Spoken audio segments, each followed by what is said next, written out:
The book I Didn't See It Coming. Overcoming the 7 Greatest Challenges No One Sees and Everyone Faces by Cary Newhoff provides an in-depth analysis of each idea and story, explaining the causes, consequences, and how to deal with each challenge. Introduction. Why didn't we see it coming? In the beginning, Cary Newhoff shares his personal experience as a leader at the peak of his powers. He appeared to be successful and prosperous, but inside, he was slowly crumbling. The book is for anyone who feels internally exhausted, even though their life appears normal from the outside. Key idea. There are psychological and spiritual challenges that no one sees coming, but they intrude upon our lives and deeply affect us. The biggest problem is that we don't see them coming. Chapter 1. Emotional burnout, the beginning of a silent decline. Key idea. Burned out doesn't start physically, it starts emotionally. You don't suddenly get tired, but you slowly lose passion. Signs. You sleep well, but wake up exhausted. You feel that what used to excite you no longer means anything. You start to say, what's the point? Causes. Constant work pressure.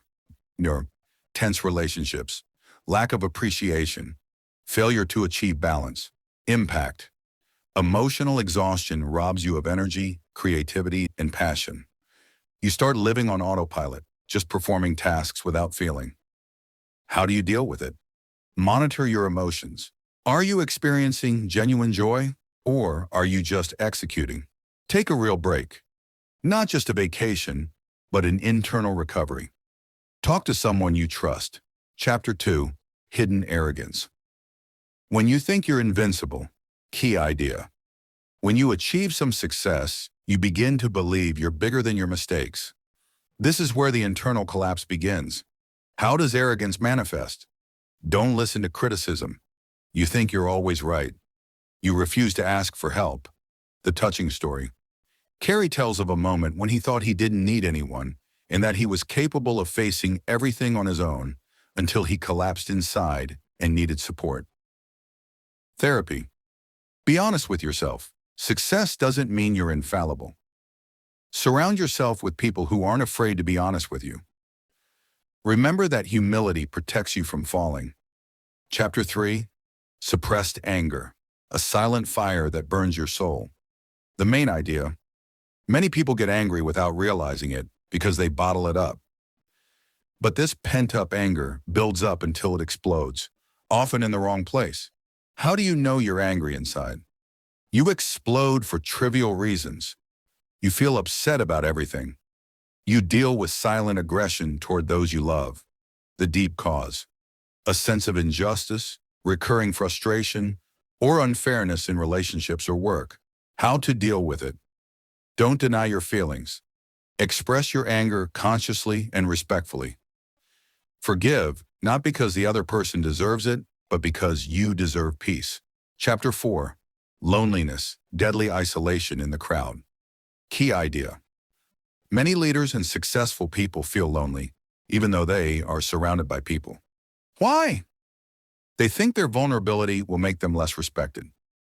They don't find anyone who truly understands them. They fear being judged. Impact. Loneliness weakens psychological immunity, increases the risk of depression, and makes you lose touch with real life. Cure. Be bold in building real friendships. Share your vulnerability with those you trust. Don't confuse socializing with deep relationships. Chapter 5. Resentment. The poison that distorts everything. Key idea. Resentment is the feeling that life owes you and that you haven't gotten what you deserved. It's disguised anger that turns into internal bitterness. Symptoms. You complain a lot. You resent successful people. You feel that people don't appreciate you. Danger. Resentment blinds you to God's blessings in your life and turns you into a negative and cynical person. Cure. Daily gratitude. Focus on what you can change, not what you don't have. Remember that success is a journey, not a destination. Chapter 6. Losing passion. When everything becomes tasteless. Key idea. When you lose your inner drive, you begin to lose meaning. Everything becomes routine. Even success seems empty. Causes: deadly routine, ignoring internal cues, working without a vision. The effect: you lose your sense of life and become a machine. Solutions: renew your vision and mission. Change the rhythm. Travel. Try something new. Ask yourself honestly, why am I doing what I am doing? Chapter 7. Spiritual Decline. The silent distance from God, central idea. Sometimes we don't abandon faith suddenly, but gradually drift away. We become too busy with prayer, too consumed with meditation, until we disconnect from the true source of strength. Signs: spiritual dryness, formal worship, loss of intimacy and relationship with God. The cure: return to simplicity, honest moments of prayer and stillness. Acknowledge that you need God, always. Spirituality isn't about perfection, but about genuine connection with the divine. Conclusion: be the vigilant one, not the negligent one. Cary concludes the book with a powerful message. It's never too late. If you feel like you're going through one of these challenges, don't wait until you fall. Face yourself and change now. The overall message of the book: destruction doesn't start from the outside, but from within. Awareness of these challenges is the first step toward liberation from them. You're not alone. We all face them. But the strong one is the one who acknowledges and changes. We'll mention two prominent examples from the book. Example 1. Cary Newhoff's experience with burnout. Background: Cary was living the dream. He led a rapidly growing church. He had a busy schedule of sermons and conferences. People were constantly praising him. But inside, he was slowly eroding. Signs: he ignored. 1. Unexplained fatigue. No matter how much he slept or rested, he would wake up exhausted. It was as if his body and mind refused to return to life. 2. Apathy. The things he loved had become a burden to him. Even prayer, which had been his source of strength, had become tasteless. 3. Emotional detachment. He talked to people, smiled, preached, but felt nothing real. Transformation. One morning he sat on the floor, unable to get up. He described his feeling as an invisible wall falling over him. He wasn't just sad, he was completely empty. What did he do next? He sought help and spoke with a psychologist. He began to understand that beneath his apparent success was a hidden addiction, an addiction to achievement. He was trying to prove to himself, and perhaps to God, that he deserved recognition. The psychological depth of the situation. Burnout doesn't start with physical exhaustion, but with losing touch with purpose, trying to please everyone, putting yourself last. The message it conveys: if you don't slow down by choice, your body, your life, or your breakdown will force you to stop by force. Example 2. Buried anger and its impact on success. Story: a successful businessman, unnamed, owns businesses and has a family. He is considered the epitome of everything done. But everyone around him noticed.